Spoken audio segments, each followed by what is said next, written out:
innovation, high economic productivity,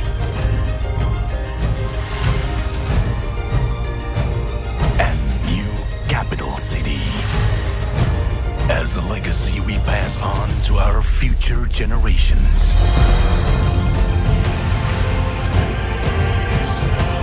A future with equal rights and opportunities.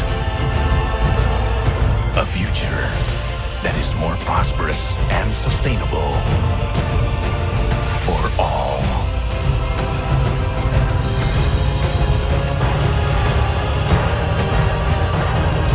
For the future we want.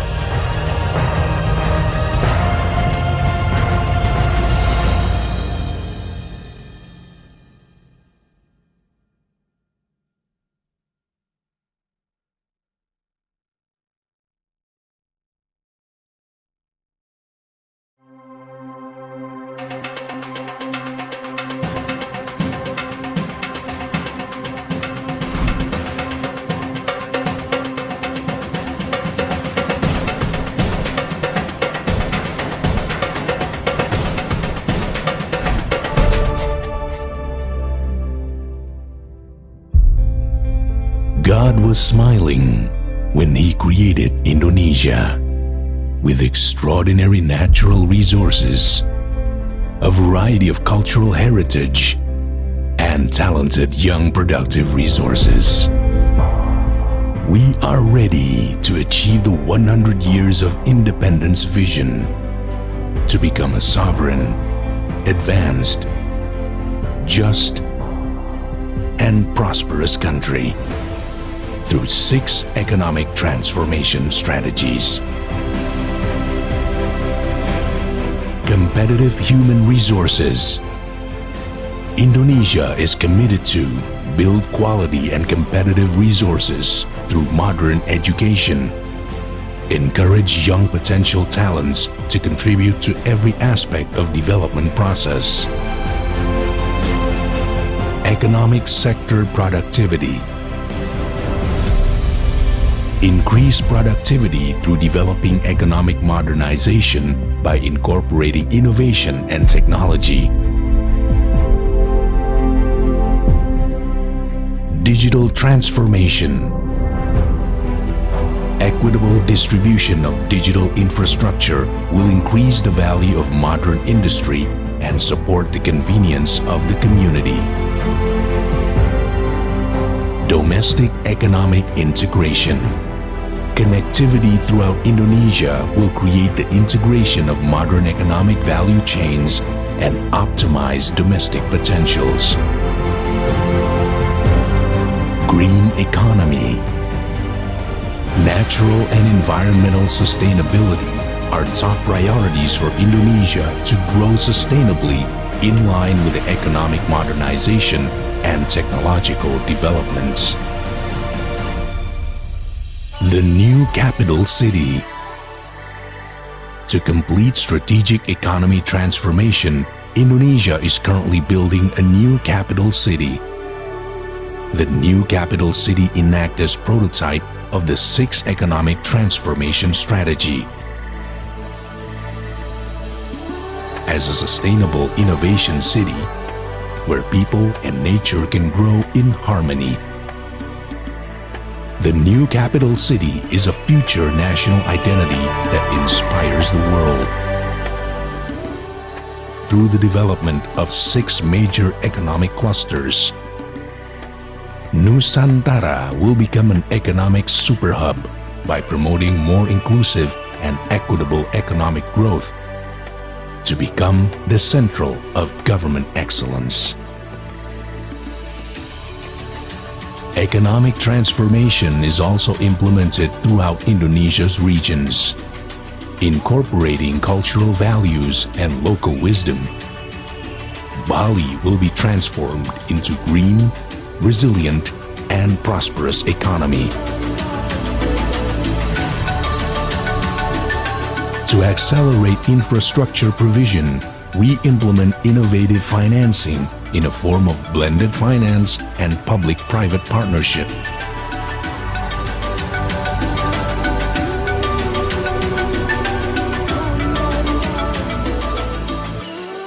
vast investment opportunities through strategic infrastructures project,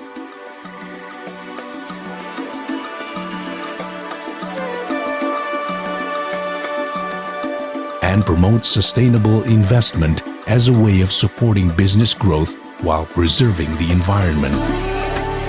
Considerable efforts have been made in accelerating the implementation of innovative financing scheme.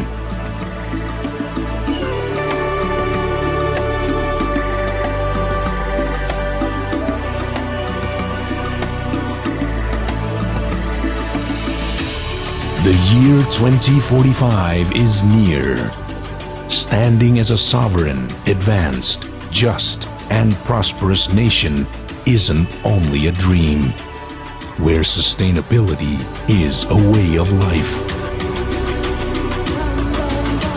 Ensuring no one is left behind.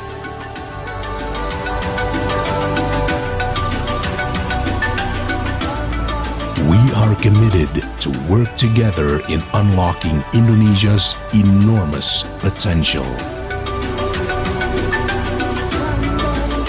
And we are ready to transform into one of the world's largest economic powers. Bappenas, building the vision of Indonesia.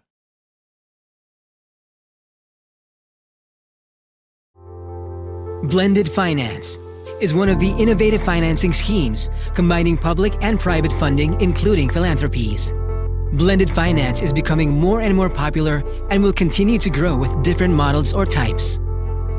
The COVID-19 pandemic has made the financing development gap is worsening, especially for achieving the SDGs targets. The needs for funds to combat the pandemic and recover is greater. Mobilizing and synergizing all types of finance and resource to fill the financing gap become critical, so innovative financing is needed. Blended finance is one of the key options. Some experiences of blended finance have been implemented in Indonesia for renewable energy, agriculture, infrastructure development, tourism, and climate actions. A micro hydropower plant in Jambi province is a joint effort and a blended finance scheme. It provides electricity to 4 remote villages for 803 households and impacted to more than 4,000 people. It was a collaboration among the government, National Amil Zakat Agency, local bank, and development partner. One of the biggest efforts of blended finance is the implementation of Sumba Iconic Island Project in East Nusa Tenggara. This effort is a cooperation among the government, private company, development partners, communities, and non-state actors. It built more than 14,000 solar panels, 100 wind powers, 12 microhydros, and installed more than 1,000 biogas that has impacted to 4,158 households. A sustainable agriculture project in South Timur Tengah, East Nusa Tenggara, is a multi-stakeholder partnership and blended finance action for reducing extreme poverty. A collaboration among local government, private sector, development partners, CSOs, and farmers. It has impacted to more than 1,000 farmers in 73 farmer groups, improving income of farmers from $35 to $104 per household per month, and contributing in reducing stunting from 37.8% to 29.8% and extreme poverty from 27.87% to 26.46%. The demands and necessities of blended finance implementation requires enabling environment. Some attempts to leverage the blended finance has been made, involving faith-based organization, developing SDGs investor mapping, establishing SDGs financing hub, and initiating the integrated national financial framework. Following the global trends, we should optimize the potential of global finance in the spirit of partnership, multilateralism, and inclusiveness. By working together, both government and private sectors, blended finance can be a strategic instrument to achieving SDGs 2030. Indonesia is open to joint cooperation for blended finance. Coming together is beginning. Staying together is progress. Working together is success.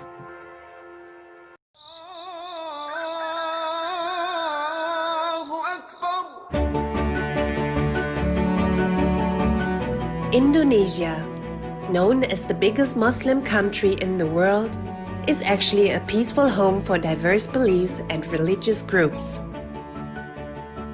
Having more than 272 million of believers, Indonesia acknowledges 6 different religions, and each religion comes with values and teaching that shaped the identity of the nation. Religious leaders and communities have played tremendous role in forging a sustainable development. Capturing the experiences of religious organizations in Indonesia, we see how religion and its values contribute to the sustainable development goals through developing quality education, the well-being of people, and protecting nature for today's and future generations. Among them is religious schools who put values at the center of quality education. With vision to create the next generation with noble character, these schools incorporated religious values in their contribution to the SDGs. In fostering inclusivity, religion teach to provide equal, safe, and inclusive access to quality education, irrespective of physical condition, ethnicity, and beliefs. Di sekolah kami merupakan sekolah inklusif ya. Di sini juga kita menerima anak berkebutuhan khusus dalam standar mampu didik. Dengan adanya anak-anak seperti itu, kami mengajarkan kepada anak-anak yang lain yang diberi kelebihan itu menghargai anak-anak yang memiliki kekurangan. It promotes peace and tolerance that creates harmonious society. Kami walaupun sekolah Hindu, namun kami tetap memberikan kesempatan kepada anak-anak yang berbeda agama atau non-Hindu. Kita mulai dari hal-hal yang sederhana sebenarnya, hidup bersama dalam keberagaman, diversity. Kita memang membiasakan santri-santri kita itu bersosialisasi dengan siswa-siswa yang berlatar belakang berbeda ya. Toleransi itu yang pertama harus kita ajarkan kepada anak-anak, terutama karena di sini memang siswanya juga beragam. Religious schools have initiated and involved their students into entrepreneurial activities to help students obtain the skills relevant to their future. Pendekatan kita adalah pendekatan kearifan lokal, dan yang kedua memiliki ciri khas keagamaan, namun menjunjung tinggi nilai-nilai toleransi. Kewirausahaan yang difokuskan adalah bagaimana anak-anak mendaur ulang sampah yang ada di madrasah. Hasilnya sudah membantu madrasah dalam hal-hal yang lain yang kecil. Today's students are prepared to become global citizens of tomorrow. It is important to ensure that they acquire the knowledge and skills needed to promote sustainable development through education. Religious schools have made quick transitions to digital and distance learning during the pandemic and keep adapting to the new technology in their learnings. All religions teach us to pay respect to the land where we live, because it is not ours but God's. Pondok pesantren ini kan posisinya berada di Pulau Kalimantan, sehingga kita juga harus memberi kontribusi bagaimana spirit untuk menjaga hutan kita itu harus lebih tinggi daripada sekolah-sekolah yang ada di luar Kalimantan. Religious schools have taken serious action to fight against climate change and to make their students understand the consequences of global warming. Religion has made us of being who we are as Indonesians today. We believe in God, live in diversity, and together we learn to be our better version that brings sustainable future for all. With religious values and SDGs goals at the center of our lives. Bersama Kita beragama, bersama kita belajar, kita berkelanjutan.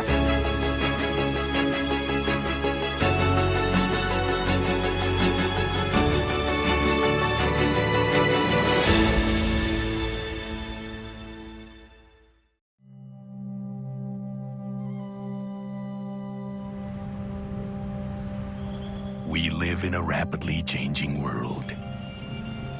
Humanity is at the crossroads. sejarah Indonesia ya, pembangunan di Indonesia ini organisasi penyandang disabilitas itu dilibatkan. Itu berasal dari semangat gotong royong, itu kemudian atas dasar itulah kapasitas penting bahwa generasi muda ini, bahwa agenda dari SDGs menjadi sesuatu yang lebih real dan bermakna untuk orang lebih banyak.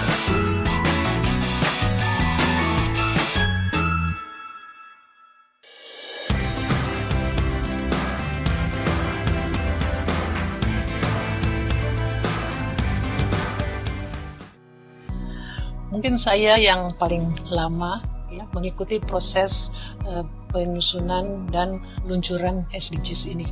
Jauh sebelum SDGs itu sendiri ada, yaitu sewaktu masih MDGs, Millennium Development Goals. Waktu itu membantu Ibu Erna sewaktu beliau menjadi Duta Besar khusus PBB untuk Millennium Development Goals di Asia Pasifik. Kami invite sejak 2013 sudah ikut serta terlibat dalam perumusan dan penyusunan tujuan pembangunan berkelanjutan. Ketika itu Indonesia menjadi co-chair untuk penyusunan 2015 Development Agenda. CSO Indonesia aktif melakukan engagement di tingkat nasional, menyuarakan pihak yang terpinggirkan, dalam hal ini perempuan dan kelompok-kelompok marginal lainnya, yang pada akhirnya dorongan ini diakui menjadi kelompok-kelompok yang inklusif dengan prinsip yang dikembangkan no one left behind di dalam SDGs. Sehingga kemudian jadilah itu 17 konsep untuk tujuan pembangunan yang secara khusus melewati berbagai proses penyusunannya. Jadi prosesnya itu seru banget sehingga akhirnya waktu diputuskan ketok palu waktu itu orang-orang semua pada seneng banget gitu, dan kemudian Bappenas tuh pulang ke Indonesia itu langsung ngobrol dengan kami-kami yang sudah terlibat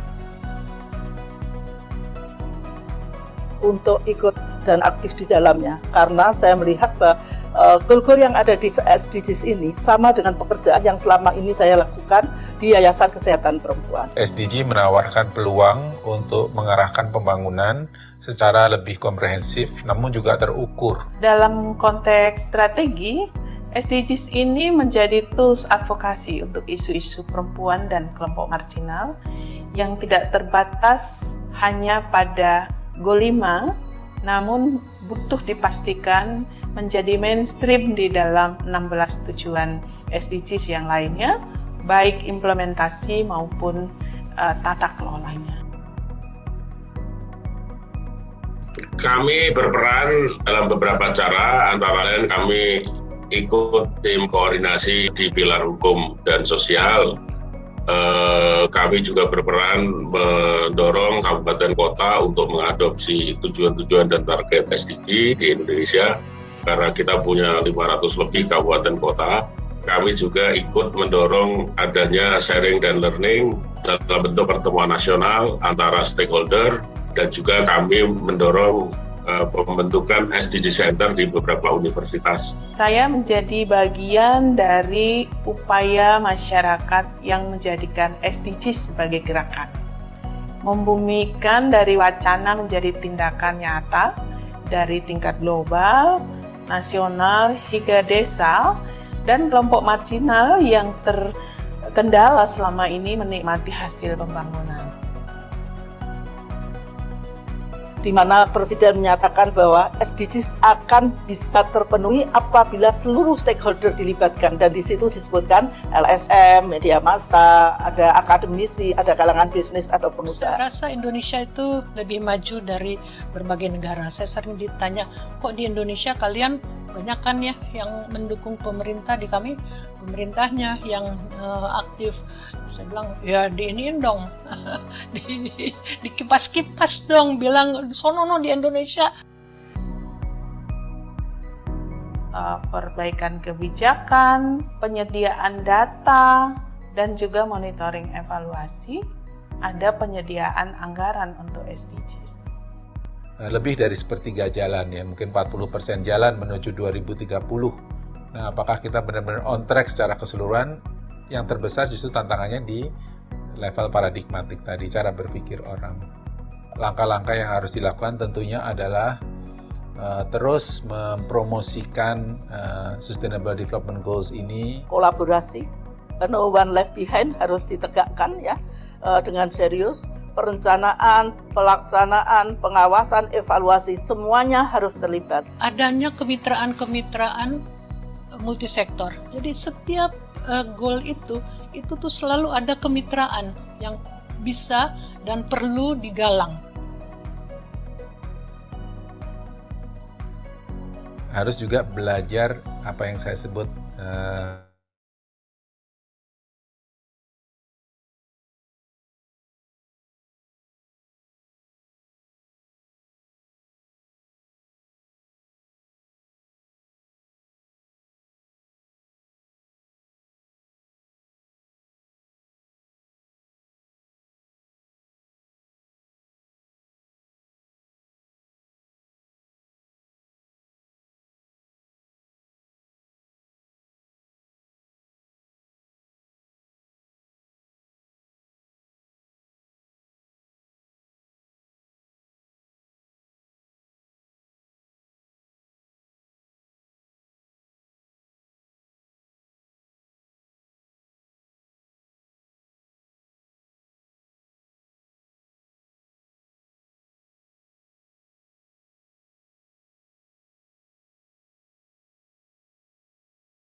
the remaining decade of action needs more collaboration.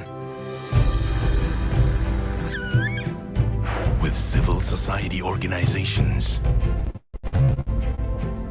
businesses, philanthropy, and academician.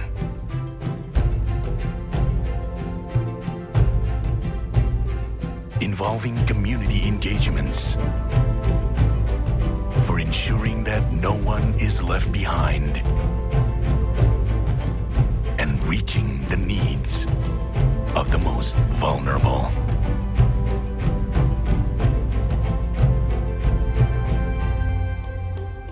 However, things are not always as expected as we planned. There are some challenges, mainly due to the COVID-19 pandemic. As we are resilient people, every obstacle makes us even stronger, and we determine our future. We don't grow when things are easy.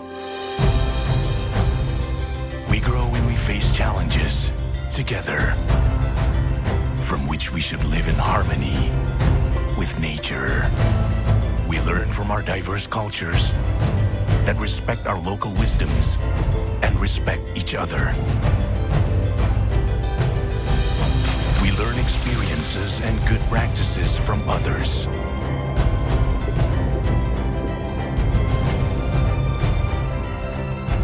We keep innovating and inventing.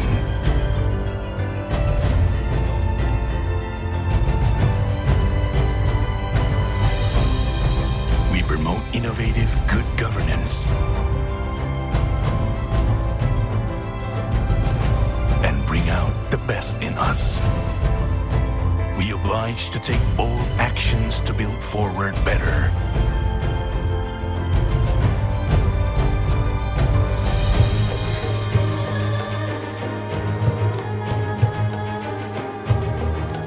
To pursue rapid economic growth without losing connection with nature and its people.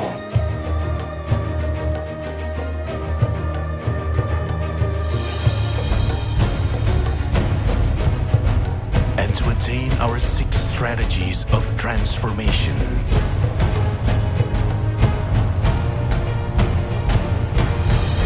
High-quality human resources.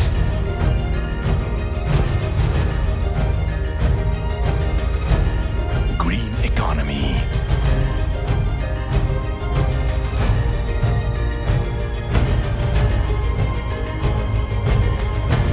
Digital transformation. Domestic integration. High economic productivity.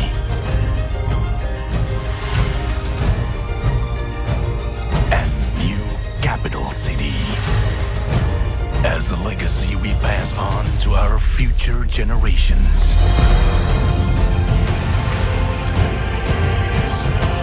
A future with equal rights and opportunities.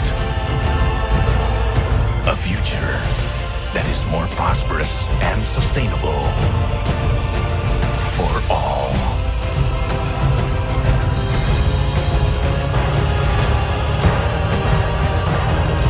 For the future we want.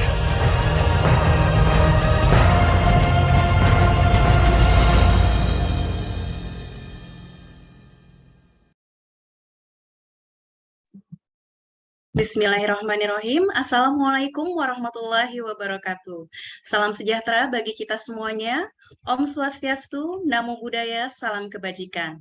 Selamat datang kepada Bapak Sekretaris Kementerian PPN, Sekretaris Utama Bappenas, Bapak Deputi Bidang Kemaritiman dan Sumber Daya Alam Kementerian PPN Bappenas, selaku Ketua Tim Pelaksana Nasional SDGs, Ibu Staf Ahli Menteri PPN Bidang Sosial dan Penanggulangan Kemiskinan selaku Kepala Sekretariat Nasional SDGs, Bapak Ibu Pimpinan Tinggi Madya Kementerian PPN Bappenas, Bapak Ibu Pimpinan Tinggi Madya Kementerian Lembaga atau yang mewakili, Bapak Ibu Kepala Daerah dan Kepala Bapeda dari 34 provinsi atau yang mewakili, Bapak Ibu Pimpinan atau perwakilan dari perguruan tinggi, organisasi masyarakat sipil, filantropi dan bisnis, mitra pembangunan, organisasi orang muda, media, serta Bapak Ibu Dewan Juri Indonesia's SDGs Action Awards. Selamat pagi dan selamat bergabung dalam Kick-Off Indonesia's SDGs Action Awards tahun 2022. Kick-Off ini bertujuan untuk memulai proses ajang penghargaan kepada seluruh pemangku kepentingan atas komitmen dan aksi nyatanya dalam mendukung pencapaian tujuan pembangunan berkelanjutan atau Sustainable Development Goals. Proses pendaftaran, pengisian data, verifikasi, dan penilaian akan berlangsung sampai minggu pertama bulan November, dan pemenang akan diumumkan pada SDGs Annual Conference pada awal Desember 2022.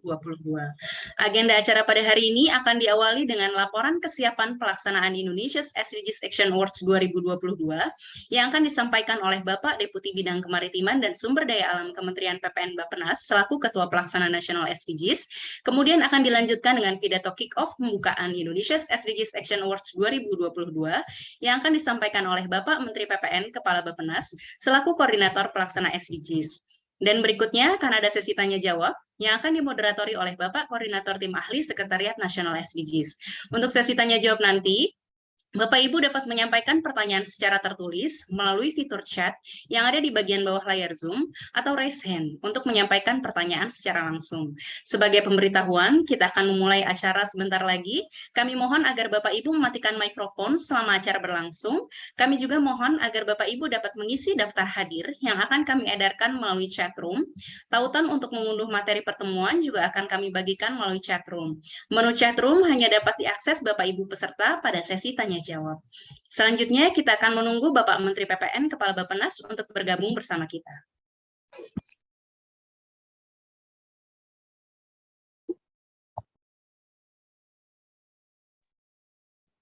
Selamat datang kepada Bapak Menteri PPN Kepala Bappenas.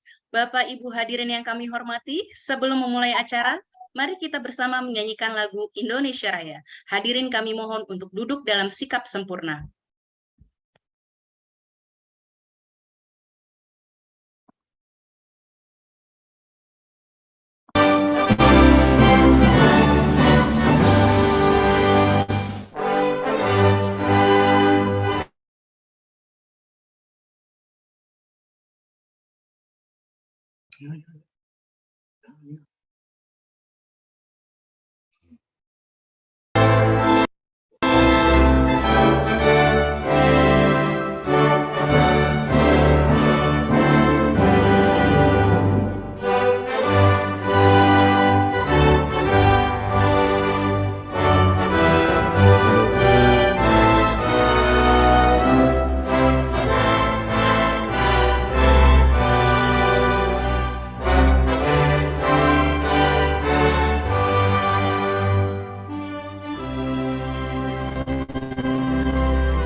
Ibu hadirin yang kami hormati, memasuki agenda pertama, kita akan mendengarkan laporan kesiapan pelaksanaan Indonesia's SDGs Action Awards tahun 2022 yang akan disampaikan oleh Bapak Josafat Rizal Primana, Deputi Bidang Kemaritiman dan Sumber Daya Alam Kementerian PPN Bappenas, selaku Ketua Tim Pelaksana Nasional SDGs. Kepada Bapak Deputi, waktu dan tempat kami persilakan.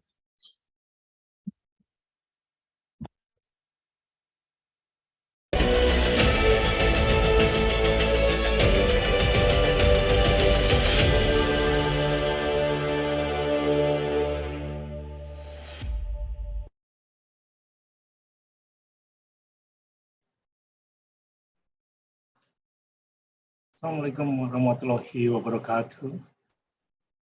Shalom, Om Swastiastu, Namo Buddhaya, salam kebajikan, selamat siang dan salam sejahtera untuk kita semua. Bapak Menteri Perencanaan Pembangunan Nasional, Kepala Badan Perencanaan Pembangunan Nasional, yang terhormat Staf Ahli Menteri Bidang Sosial dan Penanggulangan Kemiskinan, Kementerian PPN Bappenas selaku Kepala Sekretariat Nasional SDGs, yang terhormat Pimpinan Tinggi Madya Kementerian PPN Bappenas atau yang mewakili, yang terhormat Pimpinan Tinggi Madya Kementerian Lembaga atau yang mewakili, yang terhormat Kepala Daerah atau yang mewakili, yang terhormat Kepala Bapeda atau yang mewakili, Bapak Ibu Rektor dan Pimpinan Perguruan Tinggi, Bapak Ibu Dewan Juri SDGs Action Award, Bapak Ibu perwakilan filantropi dan bisnis tentunya, Bapak Ibu perwakilan organisasi masyarakat sipil, Bapak Ibu mitra pembangunan, rekan-rekan media, serta Bapak Ibu hadirin yang kami muliakan. Mengawali laporan kesiapan pelaksanaan Indonesia SDGs Action Award tahun 2002, kami sampaikan bahwa forum penghargaan ini tentunya bersifat terbuka dan dapat diikuti oleh seluruh pemangku kepentingan, dan tujuan dari diadakan SDGs Action Award tahun 2022 ini adalah yang pertama, untuk memberikan apresiasi tentunya kepada semua pihak, baik pemerintah maupun non-pemerintah yang sudah mendukung pelaksanaan SDGs di Indonesia. Adapun tujuan yang kedua adalah kami harapkan bisa menjadi ajang sharing, ajang tukar informasi, ajang tukar pengalaman dari program dan kegiatan yang bisa memberikan dampak nyata pada pencapaian target tujuan pembangunan berkelanjutan atau SDG, serta sebagai sarana untuk belajar, karena kita sekarang sudah memasuki dekade of action. Kemudian untuk kategorinya ada 6 kategori penghargaan yang akan kami berikan, serta 1 penghargaan khusus. 6 kategori tersebut adalah yang pertama kementerian dan lembaga, kemudian kategori pemerintah daerah provinsi, kemudian kategori organisasi masyarakat, kemudian kategori perguruan tinggi dan juga lembaga penelitian termasuk di dalamnya. Kemudian kategori berikutnya adalah pelaku usaha, dan yang terakhir adalah organisasi orang muda. Serta terdapat penghargaan khusus untuk media. Kami harapkan untuk berlomba-lomba menantikan antusiasme ini untuk mendaftar juga pada online yang ada, yaitu https://sdgsaward.bappenas.go.id. Bapak Ibu hadirin yang saya muliakan, secara ringkas pelaksanaan SDG Award tahun 2022 ini meliputi 3 tahapan. Yang pertama tentunya registrasi, kemudian yang kedua proses penilaiannya, yang ketiga adalah panel review. Saya kira ini adalah proses-proses normatif saja yang akan kami lakukan. Kemudian metodologinya juga kami lakukan metodologi penilaian untuk setiap kategori peserta secara konsultatif, meliputi konsultasi kepada banyak pihak. Ada tataran organisasi, penilaian didasarkan pada komitmen, kemudian kinerja kualitatif, serta yang berikutnya adalah kinerja kuantitatif. Ini adalah penilaian yang akan kami lakukan nanti untuk menilai usulan kira-kira best practice apa, kemudian yang bisa ditonjolkan dari masing-masing organisasi. Dari best practice tersebut ada 4 aspek, yaitu inovasi, seperti terlihat di slide ini, partisipasi, kemudian dampak, serta bagaimana keberlanjutan itu bisa dijaga. Bapak Menteri yang saya hormati, serta Bapak Ibu hadirin yang kami muliakan, berikut adalah Dewan Juri Indonesia SDGs Award, SDG Action Award tahun 2022, yang tentunya tidak asing bagi kita semua di sini, dan juga tentunya terima kasih kepada Bapak Ibu yang telah bersedia menjadi Dewan Juri. Yang pertama Bapak Ahmad Afensora, Ibu Maria Hartiningsih, Ibu Sumrotin, Bapak Januar, Ibu Mira, Bapak Triarko, dan Bapak Sony Sukada. Saya kira kita perlu memberikan apresiasi yang tinggi kepada Bapak Ibu yang bersedia menjadi Dewan Juri pada kesempatan ini.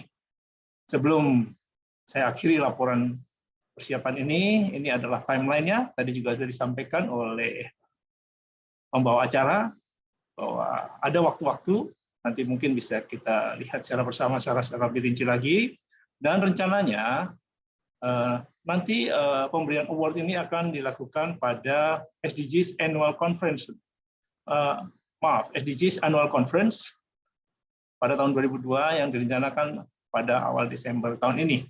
Kita sudah menunda pelaksanaan tersebut karena COVID, jadi diharapkan pada tahun ini bisa dilaksanakan. Kami menantikan partisipasi dari semua kalangan, yang kita tahu bahwa SDG ini akan berlangsung tinggal 8 tahun lagi. Saya kira kami akhiri laporan kami.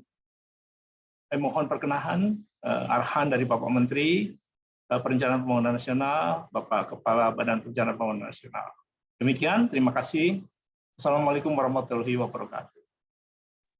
Waalaikumsalam warahmatullahi wabarakatuh. Terima kasih kepada Bapak Deputi.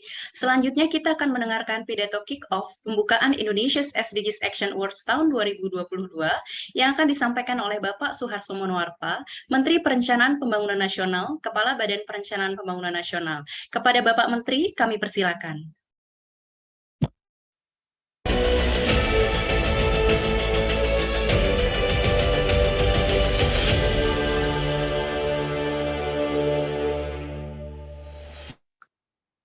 Bismillahirrahmanirrahim.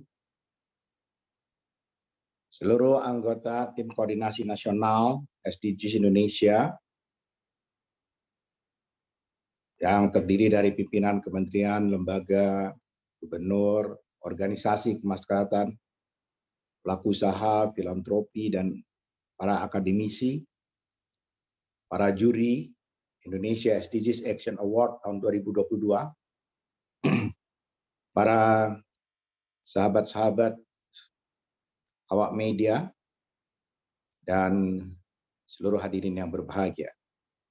Assalamualaikum warahmatullahi wabarakatuh. Shalom, Om Swastiastu, Namo Buddhaya, salam kebajikan, salam sehat, dan selamat pagi untuk kita semua. Marilah kita bersyukur bahwa kita bisa hadir pada pagi hari ini untuk sebuah acara yang akan memberikan apresiasi kepada para pihak dalam menyelenggarakan Indonesia SDGs yang sekarang sudah memasuki Decade of Action yang dimulai sejak tahun 2016. Dan mudah-mudahan pemberian penghargaan yang pertama kali untuk aksi-aksi nyata SDGs ini yang kita mulai pada tahun ini menjadi satu cemeti dan juga memberikan stimulan kepada kita semua untuk bersama-sama menyelenggarakan SDGs. Hadirin yang berbahagia, bulan ini adalah bulan yang seperti tahun-tahun yang sebelumnya, kita senantiasa merayakan kemerdekaan Indonesia, dan ini adalah merayakan kemerdekaan Indonesia yang ke-77.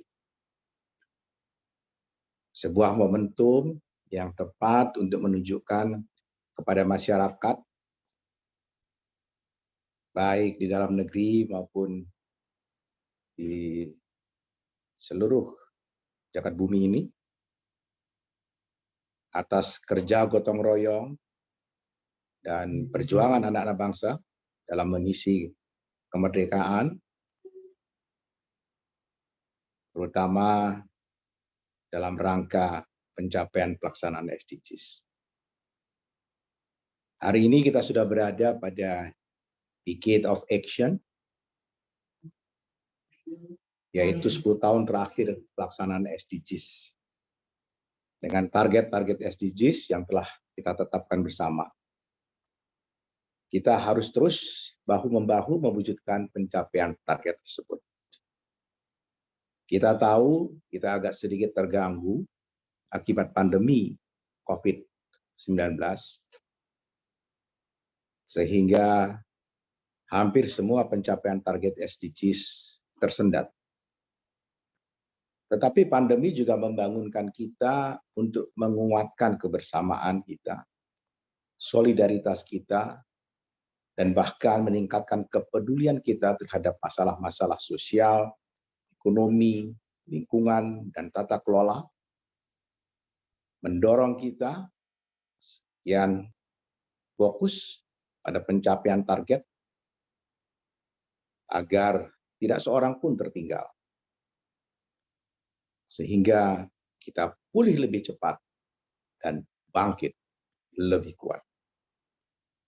Hadirin yang berbahagia, SDGs menyediakan ruang bagi kita semua untuk berinovasi dalam menjalankan apapun di bidang usaha kita masing-masing, dengan tidak hanya berfokus pada pencapaian nilai ekonomi, tetapi juga memperhatikan nilai-nilai sosial, lingkungan, serta tata kelola yang baik dan benar.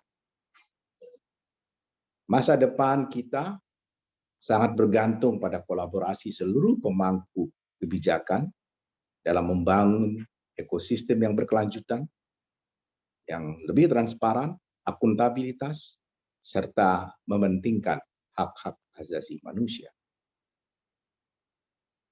Kita harus optimis bahwa kolaborasi multi pihak adalah kunci untuk menjawab segala tantangan yang sedang dan akan kita hadapi dari waktu ke waktu. Tentu pemerintah tidak dapat bekerja sendiri, terlebih pada situasi setelah pandemi. SDGs juga mengingatkan kita semua untuk bekerja lebih terintegrasi, lebih inklusif, lebih bermitra, lebih sensitif terhadap segala kondisi, agar sebagaimana kita kenal, tidak satu pun yang tertinggal. No one left behind. Dan itu telah dibuktikan secara nyata oleh tindakan dan aksi para pemangku kepentingan, baik pemerintah maupun non-pemerintah di tanah air. Indonesia SDGs Action Award adalah penghargaan atau apresiasi pemerintah Indonesia kepada para pihak yang telah menunjukkan kinerja terbaiknya dalam bentuk aksi-aksi nyata yang berdampak untuk mendukung pencapaian target-target SDGs di tanah air. Ini adalah bentuk mengapresiasi dan dengan penyelenggaraan ajang ini, award ini, yang telah dilakukan, award yang diberikan kepada para pihak yang telah melakukan sebuah kebersamaan, kepartisipasian dalam pencapaian SDGs. Tentu mudah-mudahan memberikan stimulan bagi yang lain. Kementerian Perencanaan Pembangunan Nasional, Bappenas, selaku koordinator pelaksanaan SDGs Indonesia, sangat mengapresiasi seluruh upaya para pihak yang telah berjuang mewujudkan pencapaian SDGs tersebut, mendokumentasikan, mensosialisasikan, menyebarluaskan, mendorong replikasi dari praktik-praktik baik, best practice kepada seluruh masyarakat Indonesia dan di dunia luar. Kami mengajak seluruh pihak dari kementerian, lembaga, pemerintah daerah, perguruan tinggi, lembaga penelitian, organisasi kemasyarakatan, pelaku usaha, serta organisasi atau komunitas orang muda di seluruh Indonesia untuk menyampaikan dan menyebarkan semua praktik-praktik baiknya dengan mendaftarkan capaian tersebut pada penyelenggaraan Indonesia SDGs Action Award 2022. Saya berharap penyelenggaraan Indonesia SDGs Action Award ini kian menguatkan motivasi seluruh pemangku kepentingan dan juga masyarakat untuk terus kerjasama secara nyata dan konkret demi tercapainya target-target SDGs. Akhirnya, dengan mengucapkan Bismillahirrahmanirrahim, saya buka pendaftaran SDGs Action Award tahun 2022. Semoga Tuhan senantiasa meridhoi upaya-upaya kita. Wabillahi taufiq wal hidayah. Wassalamualaikum warahmatullahi wabarakatuh. Waalaikumsalam warahmatullahi wabarakatuh. Terima kasih kepada Bapak Menteri PPN Kepala Bappenas atas arahan yang telah disampaikan. Bapak Ibu yang kami hormati, selanjutnya mari kita saksikan bersama video pengumuman dibukanya pendaftaran Indonesia's SDGs Action Awards tahun 2022. Indonesia's SDGs Action Awards adalah penghargaan atau apresiasi tingkat nasional kepada para pihak yang telah menunjukkan kinerja terbaiknya dalam bentuk aksi-aksi nyata yang berdampak untuk mendukung pencapaian target-target SDGs. Kategori Kementerian Lembaga, Instansi Pemerintah Pusat, Kementerian dan LPNK, kecuali Kantor Staf Presiden, Kementerian Koordinator, Sekretariat Kabinet, Sekretariat Negara, dan Kementerian Perencanaan Pembangunan Nasional atau Bappenas. Kategori Pemerintah Daerah Provinsi, Pemerintah daerah dari 34 provinsi, tidak terbatas pada yang sudah menetapkan RAD SDGs.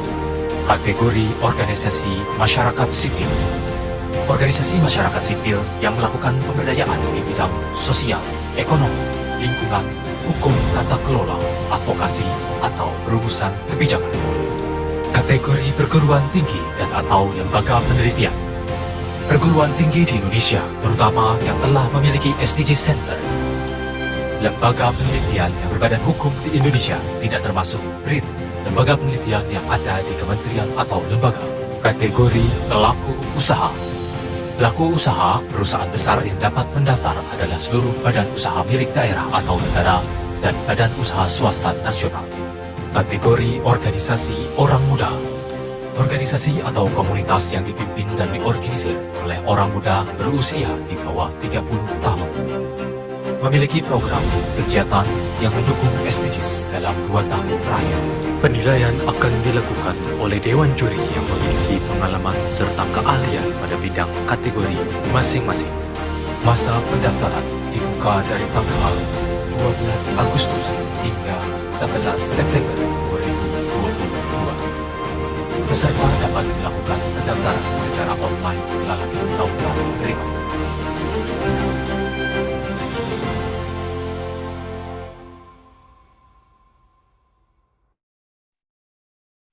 Baik, Bapak Ibu hadirin yang kami hormati, tadi sudah disampaikan bahwa pendaftaran akan dibuka mulai hari ini tanggal 12 Agustus sampai 11 September 2022. Selanjutnya, kita akan saksikan bersama video petunjuk bagaimana cara mendaftar, mengisi data-data dan formulir, serta melengkapi dokumen pendukung untuk mengikuti ajang penghargaan Indonesia's SDGs Action Awards tahun 2022.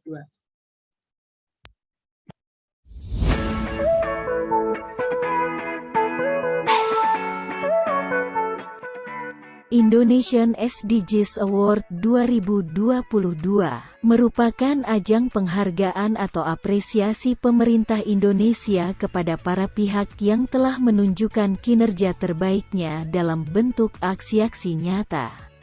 Pada video ini, Anda akan mendapatkan petunjuk pengisian website Indonesian SDGs Award 2022. Ketik sdgs.bappenas.go.id/award. Anda harus melakukan registrasi akun terlebih dahulu melalui menu Buat Akun. Pilih lembaga atau kementerian yang Anda wakili.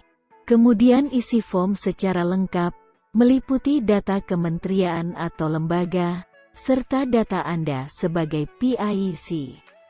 Setelah Anda mendaftarkan akun Anda, akan ada informasi pendaftaran berhasil dilakukan. Kemudian, tunggu validasi dari admin untuk mendapatkan notifikasi user ID dan password melalui email dan WhatsApp PIC terdaftar. Login dengan akun Anda, dan pastikan Anda melakukan pengisian pada kategori yang sesuai. Pada laman ini, Anda akan diminta untuk mengisi form pada menu komitmen dan kualitatif serta Best Practices. Pada menu komitmen dan kualitatif, terdapat beberapa pertanyaan yang harus diisi berikut dokumen pendukungnya.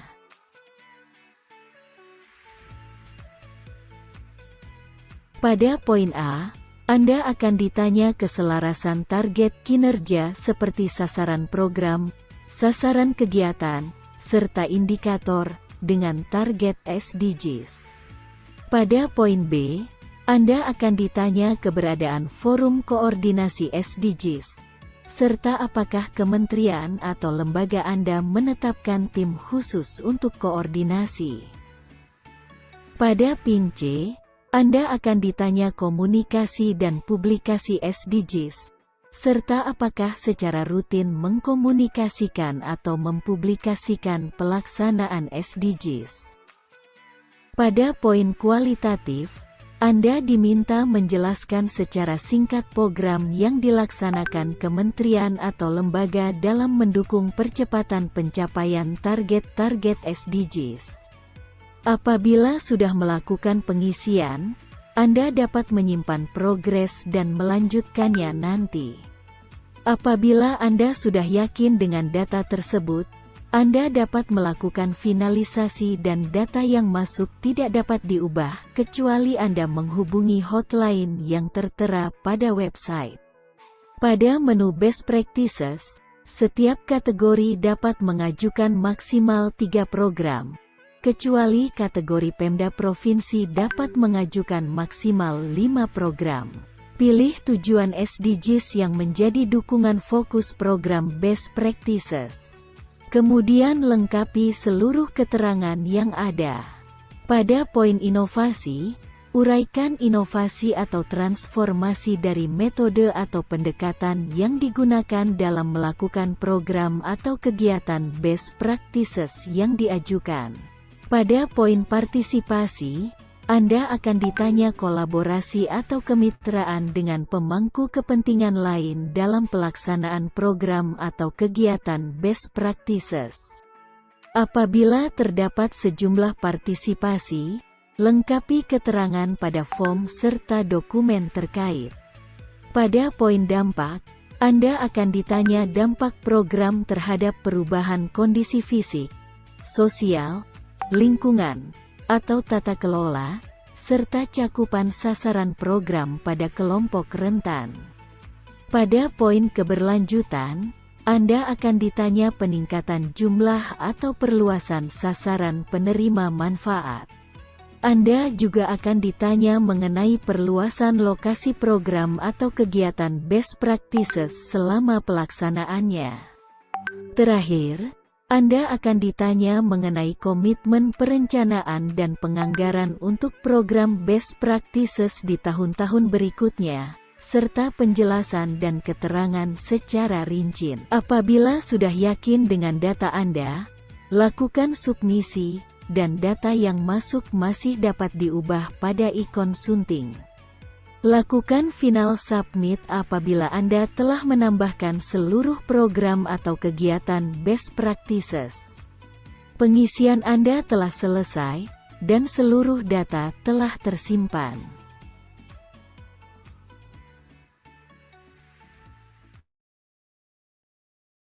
Baik Bapak Ibu, setelah menyaksikan kedua video tadi, saya yakin sudah banyak pertanyaan di benak Bapak Ibu tentang teknis pelaksanaan Indonesia's SDGs Action Awards tahun 2022. Untuk itu, kita akan memasuki sesi tanya-jawab yang akan dimoderatori oleh Bapak Yanwar Nugroho, Koordinator Tim Ahli Sekretariat Nasional SDGs. Bapak Ibu dapat menyampaikan pertanyaan secara tertulis melalui fitur chat yang ada di bagian bawah layar Zoom atau raise hand untuk menyampaikan pertanyaan secara langsung. Tanpa mengulur waktu, kami persilakan kepada Bapak Yanwar Nugroho untuk memandu sesi tanya-jawab. Terima kasih Mbak Ardi, yang saya hormati Bapak Deputi, Ibu staf ahli, serta Bapak Ibu sekalian dari Kementerian Lembaga Pemerintah Daerah, dan seluruh pemangku kepentingan, pelaku usaha, filantropi, akademisi, dan tentu saja Dewan Juri yang terhormat, rekan-rekan media, dan Bapak Ibu yang berbahagia. Selamat pagi, Assalamualaikum warahmatullahi wabarakatuh. Saya kira tadi kita sudah mendengar dan menyaksikan di dalam video mengenai kategori penerima Indonesia SDGs Action Awards tahun 2022 dan bagaimana proses itu dijalankan. Nah, secara ringkas kami tampilkan di dalam slide ini, tapi saya tadi melihat sudah ada dua tangan terangkat.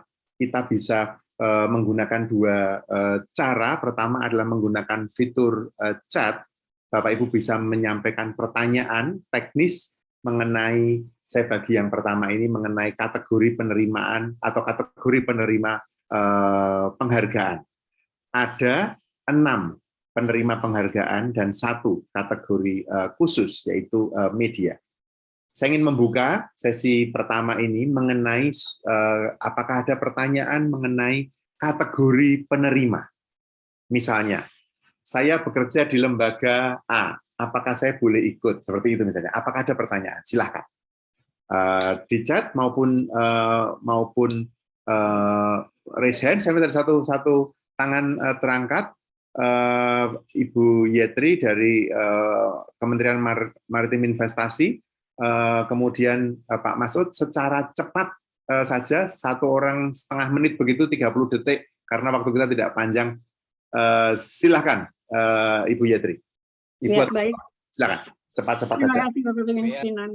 Secara cepat saja, saya dari Kemenko Marves tadi melihat bahwa kami masuk ke dalam pengecualian ya Pak, untuk di dalam award ini. Nah, mungkin karena Kemenko Marves juga punya komitmen yang kuat dalam mendorong pencapaian SDGs ini melalui koordinasi terhadap KL-KL, apakah nanti akan ada kesempatan khusus atau award khusus itu? Terima kasih, Pak. Terima kasih Ibu Yetri, kami tampung dulu, nanti akan kami jawab. Jadi intinya adalah apakah ada kesempatan khusus untuk itu ya Bu ya. Terima kasih.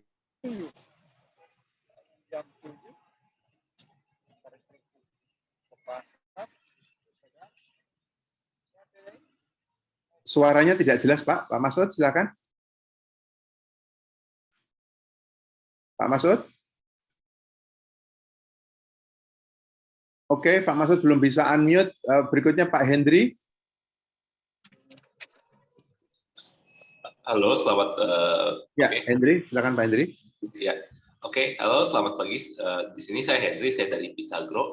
Dan di sini saya mau bertanya, kan ini kan kalau untuk Pisagro sendiri kan itu bisa dibilang itu sebagai asosiasi, dan sebenarnya ini juga untuk berfokusnya di bidang pertanian berkelanjutan, yang dimana ia tuh berfokus untuk untuk di salah satu bidang pertanian berkelanjutan. Nah, apakah asosiasi itu masuk dalam organisasi masyarakat sipil atau pelaku usaha? Terima kasih. Terima kasih Pak Hendri. Pak Masud, apakah sudah bisa? Ya, baik Pak. Saya Masud Pak dari Sulawesi Tenggara, dari media tegas.co.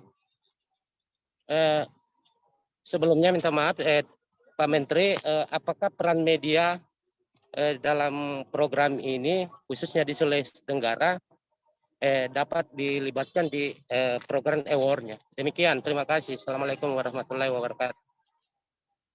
Terima kasih Pak Masud. 3 pertanyaan itu, kemudian saya akan membacakan ada beberapa pertanyaan di dalam chat. Pertama adalah apakah Pemda hanya provinsi, bagaimana dengan pemerintah daerah kabupaten yang berprestasi dalam SDGs.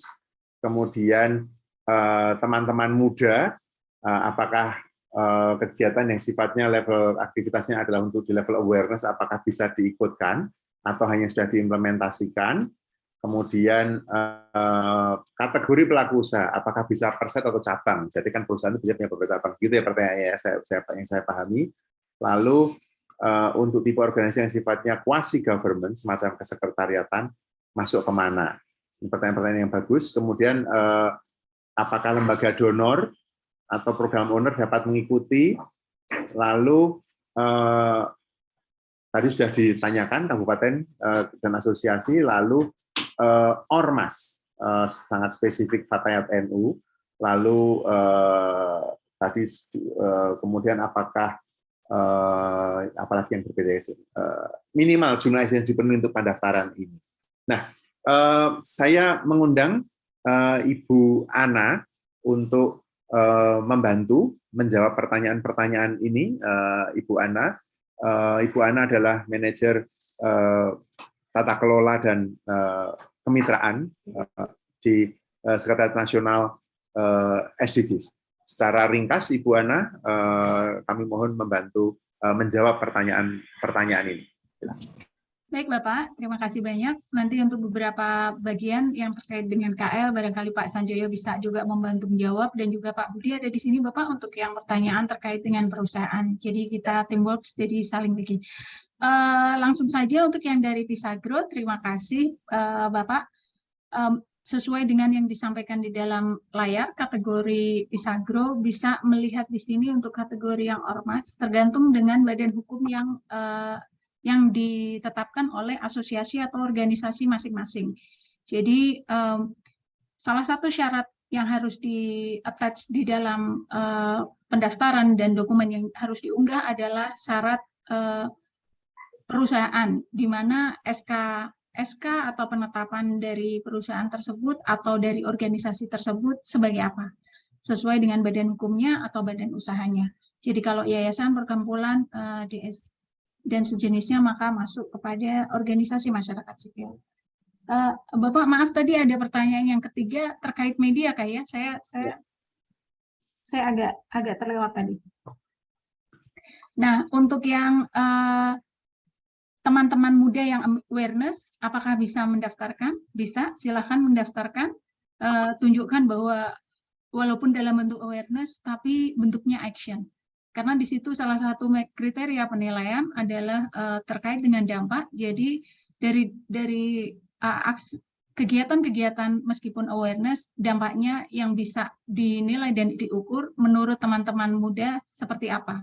Disampaikan saja karena itu akan sangat bagus dan menjadi masukan bagaimana cara mengukur dampak dari awareness yang sudah dilakukan teman-teman muda itu sendiri. Silakan disampaikan.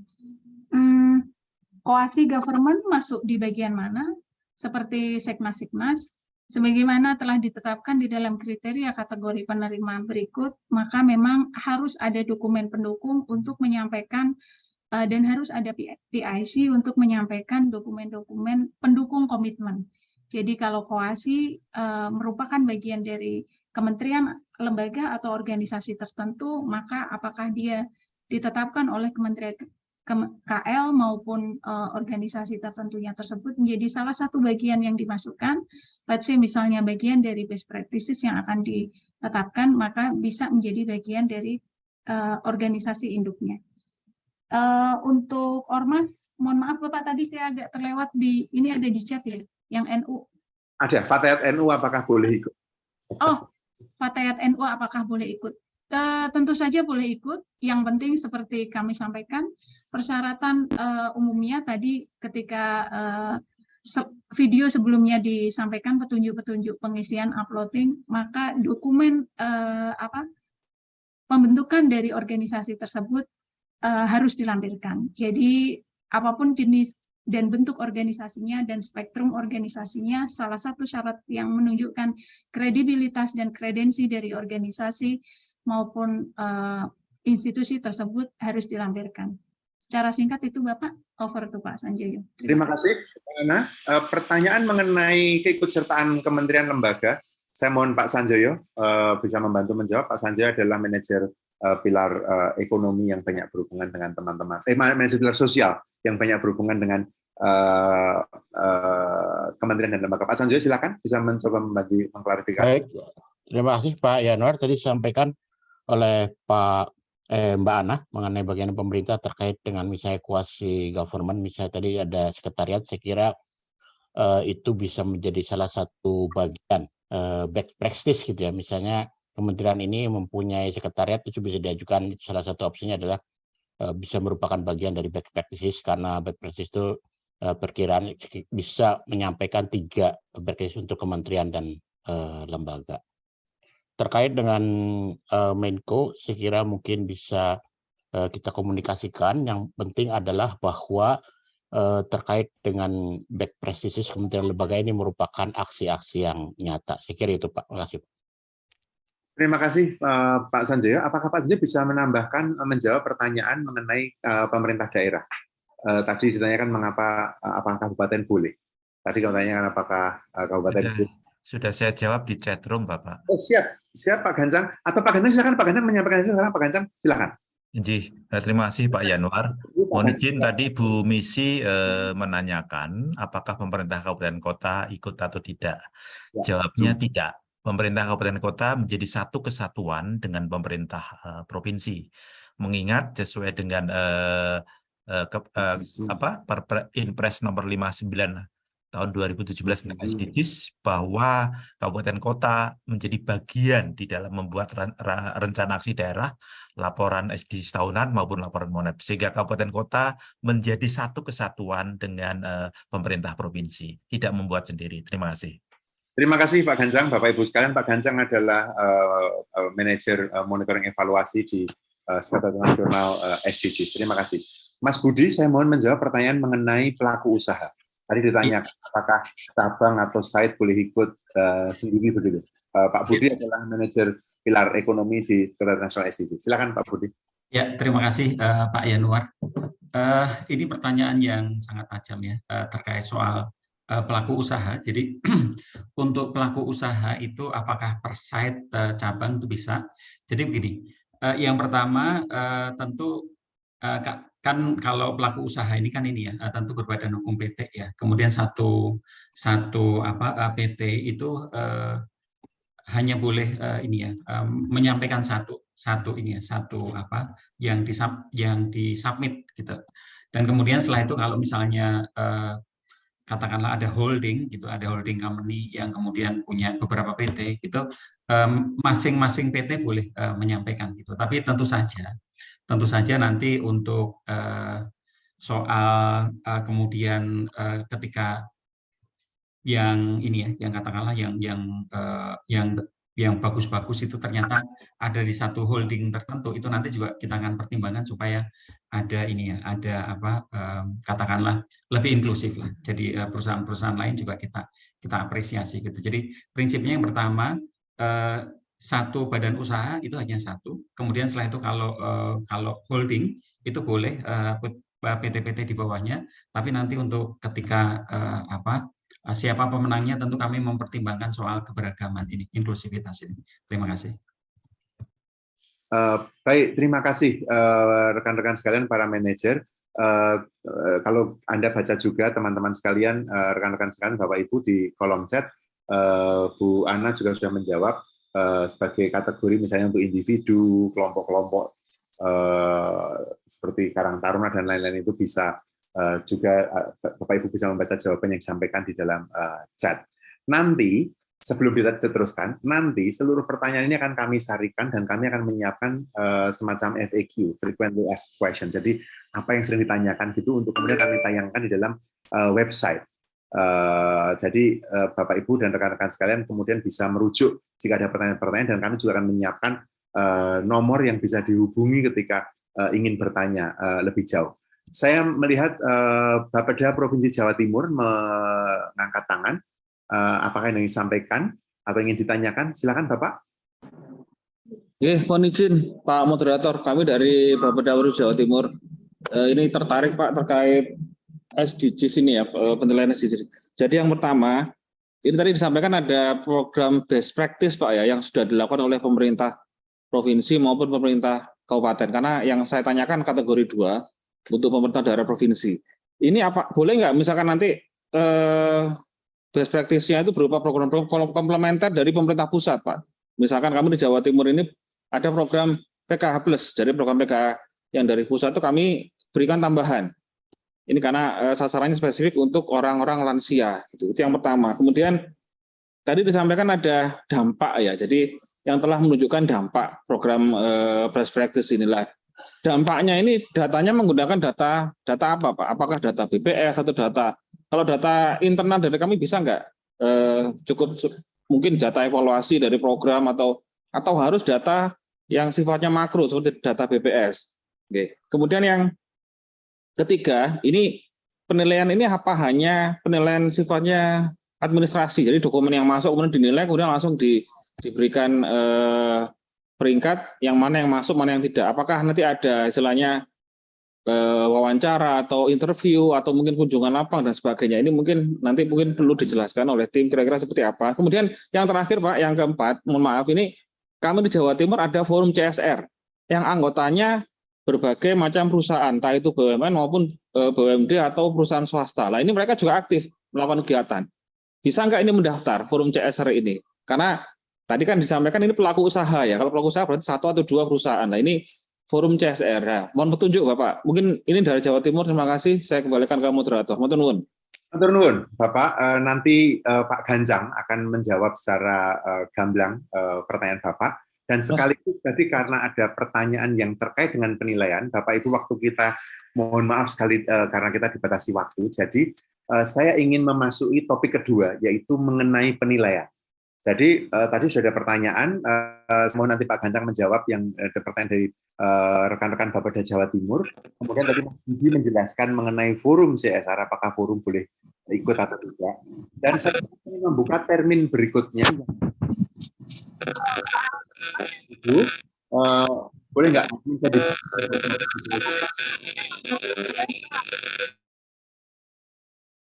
Jadi saya mohon bantuan nanti Mas Budi ya menjawab tadi forum dan Pak Gancang tadi yang Bapeda. Sekarang sekaligus saya ingin mengajak Bapak Ibu sekalian mencermati metodologi penilaian dan ruang lingkup. Apakah ada pertanyaan mengenai ini? Untuk itu saya hari ini kami di Seknas SDGs dibantu oleh Bapak Sony. Bapak Sony bekerja bersama-sama dengan kami. Bapak Sony bersama dengan tim dari ITB adalah tim yang menyiapkan mekanisme dan sistem penilaian di dalam SDGs Award ini yang tentu saja akan bekerja bersama-sama dengan Dewan Juri. Ini di dalam slide yang Bapak Ibu lihat adalah metodologi penilaian dan ruang lingkup. Apakah ada pertanyaan atau komentar terkait metodologi penilaian dan ruang lingkup ini? Silakan. Apakah ada? Saya mohon raise hand. Kalau tidak ada, sambil menunggu pertanyaan mengenai kriteria penilaian yang tadi juga ditanyakan oleh Bapeda Jawa Timur, saya mohon berkenan Pak Gancang menjawab dahulu, lalu kemudian Pak Budi. Silakan Pak Gancang. Baik, terima kasih Pak Yanwar. Yang saya hormati Bapak dari Jawa Timur. Yang pertama tadi mengenai dampak. Jadi best practices-nya itu dampaknya itu apakah dari data BPS atau dari data manapun? dua-duanya boleh atau salah satu boleh. Yang jelas perubahan kondisi fisik atau perubahan kondisi sosial atau lingkungan atau tata kelola sebagai dampak dari program dan kegiatan tersebut. Ya, misalnya tadi bisa saja misalnya terkait dengan PKH. Ada PKH plus gitu ya. Jawa Timur itu PKH plusnya 3. Di wilayah lain, di provinsi lain tidak dilakukan. Jawa Timur lakukan itu. Sehingga dampaknya misalnya akan kelihatan karena terkait dengan PKH misalnya ya, berarti jumlah orang miskin di Jawa Timur dengan PKH yang plus itu misalnya ketahuan secara fisik turun sangat signifikan misalnya. Kemudian mungkin secara sosial kalau dulu sebelum ada PKH orang miskin itu nggak bisa ngapa-ngapain, terus mereka mempunyai aktivitas yang luar biasa sehingga itu bisa mengentaskan kemiskinan bagi dirinya sendiri. Itu tentu kalau best practices-nya adalah bersifat teknis. Bagaimana kalau best practices-nya itu bersifat kajian atau perumusan kebijakan? Tentu akan kita lihat apakah perumusan, kajian, atau penetapan kebijakan itu di daerah mempunyai dampak, misalnya menjadi satu keputusan yang ditindaklanjuti dan lain-lain misalnya. Ya tentu dokumen atau rekomendasi di tingkat daerah hasil program dan kegiatannya harus disampaikan. Pak Gancang mute, mohon maaf. Di mute berarti. Ya, saya kira mudah-mudahan sudah jelas tadi dampaknya itu secara sosial, secara lingkungan maupun secara ekonomi itu sangat signifikan. Jadi secara sosial misalnya tadi jumlah orang miskinnya dengan PKH yang plus tadi turun. Ya. Kemudian secara ekonomi yang tadinya nggak ngapa-ngapain, mereka sekarang mempunyai aktivitas ekonomi yang bisa mengentaskan kemiskinan mereka sendiri. Saya kira itu. Jadi best practices-nya itu boleh saja merupakan turunan dari pusat, tapi ada penambahan kegiatan, program, dan kegiatan yang sangat spesifik yang tidak dilakukan oleh pemerintah provinsi lainnya. Saya kira itu, Pak. Terima kasih. Terima kasih, Pak Gancang. Mas Budi, mau menambahkan? Ya, mungkin ini ya, yang pertama tadi soal ini ya, soal forum CSR tadi. Jadi kalau untuk forum CSR seperti yang disampaikan oleh Mbak Ana tadi sebenarnya bahwa dia akan masuk dalam ini ya, dalam kategori sebagai kan forum ya. Jadi kan entity organisasinya kan dia bukan ini ya, perseroan terbatas ya, sehingga dia masuk dalam organisasi kemasyarakatan gitu. Kemudian mungkin sedikit ini menambahkan yang tadi saya sampaikan soal ini soal perseroan terbatas tadi. Jadi untuk menyampaikan contoh best practices-nya itu bisa beberapa, gitu kan, maksimal 3 lah katakanlah. Dan kemudian setelah itu yang menyampaikan itu hanya satu entity gitu. Jadi satu badan usaha dalam hal ini perseroan terbatas itu bisa menyampaikan beberapa contoh gitu. Jadi itu, terima kasih Pak Yanuar. Terima kasih Budi. Bapak Ibu, rekan-rekan sekalian, kita masih punya waktu kira-kira 3 menit sebelum penutupan. Apakah masih ada pertanyaan mengenai metodologi penilaian? Kalau masih ada, silahkan Bapak Ibu bisa raise hand atau menanyakan di dalam kolom chat. Mohon maaf Bapak Iskandar Sembiring, kami karena sangat terbatas, jadi ya, pendapat bisa disampaikan Pak secara tertulis, tidak di dalam forum ini. Bapak Muhammad Arya, Dompet Duafa, ingin bertanya mengenai penilaian Pak, silakan. Iya Pak, izin bertanya, saya dari Dompet Duafa. Di sini kan ada bagian dari unsur penilaian best practice yang diajukan itu adalah dampak. Nah, apakah ada metode ukur dampak yang dipersyaratkan khusus, ataukah misalnya yang disarankan gitu ya misalnya? Ya. Kan kalau yang umum kita pakai itu SROI atau SLIA, atau mungkin kalau yang sekarang rame di lembaga zakat kita pakai CIBES. Apakah ada syarat tertentu atau bebas aja gitu Pak? Makasih. Terima kasih Pak Muhammad. Nanti saya mohon, apakah ada lagi ingin membuka termin terakhir sebelum dijawab oleh rekan-rekan manajer dan Pak Sony? Baik, saya mohon ini dua hal Pak. Pertama adalah bagaimana mengukur, dan kedua sangat spesifik tadi mengenai mana yang bisa diikutkan Pak. Mengenai bagaimana mengukur, saya persilakan Pak, di dalam tabel, di dalam slide sudah terlihat Pak bagaimana penilaian dilakukan, ada komitmen, kinerja kualitatif, kinerja kuantitatif, rekan-rekan dari ITB membantu untuk menghitung, tentu saja untuk mengembangkan sistemnya, dan kemudian nanti juri tentu saja untuk melakukan verifikasi. Jadi tadi ada pertanyaan apakah hanya dokumen saja? Tidak hanya dokumen, tentu akan dilakukan verifikasi, akan dilakukan cek di lapangan, akan dilihat Nah, saya kira mungkin bisa dibantu Pak Gancang dulu, kemudian lalu Pak Sony akan saya undang yang kaitan dengan bagaimana kebijakan itu, inovasi, partisipasi, dampak dan keberlanjutan itu bisa diukur. Silakan, monggo Pak Gancang, kemudian lalu Pak Sony. Pak Gancang masih bersama, masih Pak Gancang? Siap. Jadi tentu dampak yang pertama memang harus ada bukti tertulis dulu.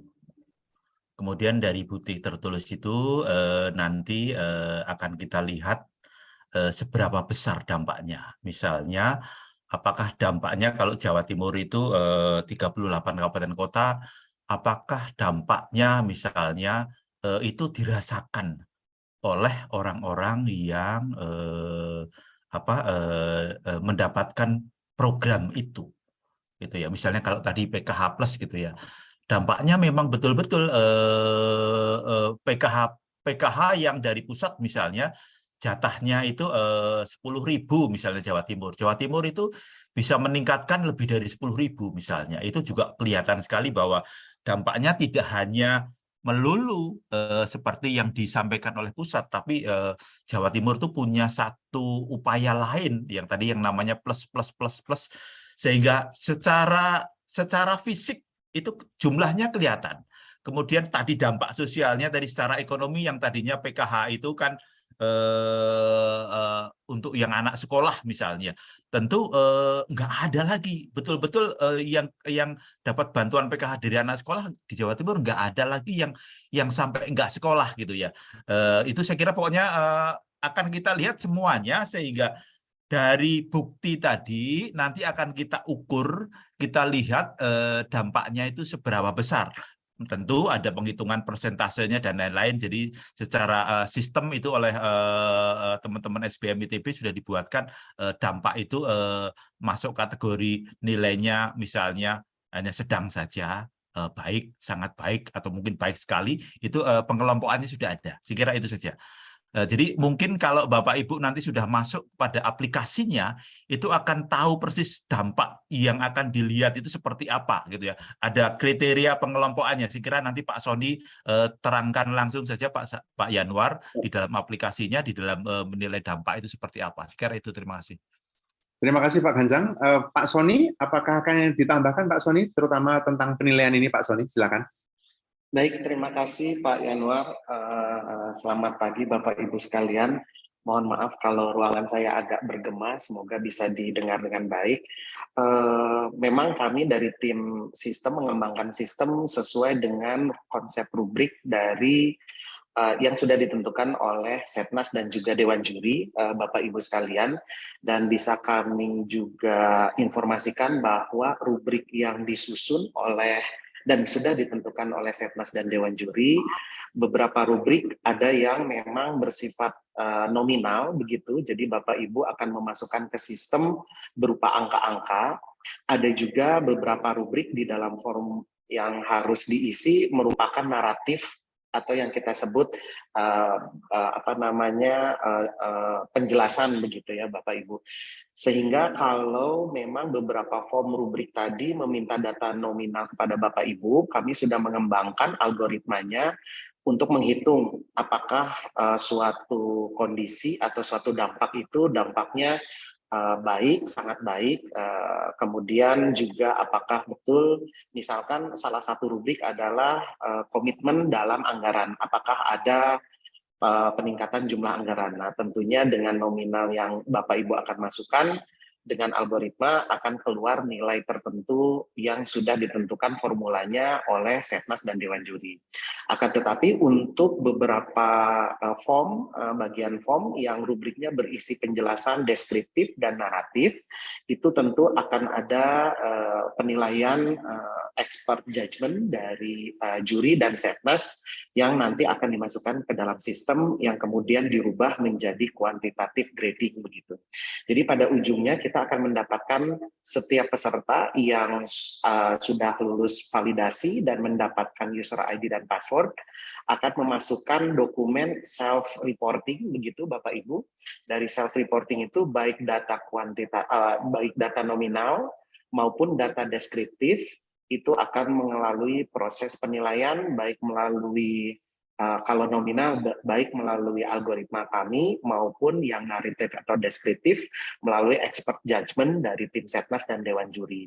Pada akhirnya setiap peserta akan punya satu nilai skor akhir yang kemudian akan menjadi basis bagi para Dewan Juri menentukan awards yang akan diberikan. Begitu mungkin Pak Yanuar, Bapak Ibu, penjelasan singkatnya. Kami tentu sudah menyiapkan juga beberapa video yang nantinya akan didiseminasi secara luas oleh Setnas melalui jalur-jalur komunikasi, baik sosial media dan jalur lainnya. Tentunya akan memberikan informasi yang lebih lengkap lagi. Selain itu bisa juga kami informasikan Pak Yanuar dan Bapak Ibu sekalian bahwa Setnas dan tim dari SDG Action Award tahun 2022 juga memiliki hotline service yang bisa dikontak apabila Bapak Ibu memiliki kesulitan atau pertanyaan yang bisa ditanyakan kepada panitia secara langsung. Mungkin itu Pak Yanuar, Bapak Ibu sekalian, terima kasih. Terima kasih Pak Sony, Bapak Ibu, rekan-rekan sekalian. Mohon maaf sekali karena waktu yang sudah habis sangat-sangat terbatas. Tapi kami dari sesi tanya jawab ini kami akan menyiapkan lembar FAQ (Frequently Asked Question) atau pertanyaan-pertanyaan yang sering ditanyakan untuk kami tayangkan sekaligus di dalam website. Dan kami mohon Bapak Ibu bisa mencek, Bapak Ibu bisa melihat di chat, di kolom chat. Registrasi Indonesia SDGs Action Award 2022, ada link di sana, sdgsawards.bappenas.go.id. Bapak Ibu bisa melihat di sana. Nanti semua pertanyaan, nanti termasuk website video-video yang dibutuhkan tadi akan kami tayangkan di sana. Dan juga Bapak Ibu sekalian, jika ada pertanyaan lanjutan, saya yakin karena pasti masih banyak pertanyaan yang bisa diakomodasi di dalam sesi siang hari ini, silahkan ditanyakan di sana. Demikian, terima kasih. Waktu saya kembalikan kepada Mbak Ardi selaku MC. Assalamualaikum warahmatullahi wabarakatuh. Waalaikumsalam warahmatullahi wabarakatuh. Terima kasih Pak Yanuar. Dengan berakhirnya sesi tanya jawab tadi, selesai pula kick-off Indonesia's SDGs Action Awards tahun 2022. Saya sampaikan kembali, Bapak Ibu dapat mendaftarkan organisasinya untuk mengikuti ajang penghargaan Indonesia's SDGs Action Awards tahun 2022 melalui tautan sdgs-awards.bappenas.go.id. Bapak Ibu juga dapat terus memantau sosial media SDGs Indonesia, baik melalui Instagram, Twitter, Facebook, YouTube, LinkedIn, maupun website untuk mendapatkan update informasi mengenai Indonesia's SDGs Action Awards. Atas nama panitia, kami mengucapkan terima kasih atas partisipasi aktif Bapak Ibu. Mohon maaf apabila terdapat hal yang kurang berkenan selama acara berlangsung, dan tentunya kami tunggu partisipasi Bapak Ibu dalam ajang penghargaan Indonesia's SDGs Action Awards tahun 2022. Wassalamualaikum warahmatullahi wabarakatuh. Waalaikumsalam. Waalaikumsalam. Waalaikumsalam. Terima kasih. Waalaikumsalam. Terima kasih undangannya, Mbak. Waalaikumsalam. Terima kasih. Terima kasih semuanya. Indonesia's SDGs Action Awards adalah penghargaan atau apresiasi tingkat nasional kepada para pihak yang telah menunjukkan kinerja terbaiknya dalam bentuk aksi-aksi nyata yang berdampak untuk mendukung pencapaian target-target SDGs. Kategori Kementerian Lembaga, instansi pemerintah pusat, kementerian, dan LPNK, kecuali kantor staf presiden, kementerian koordinasi.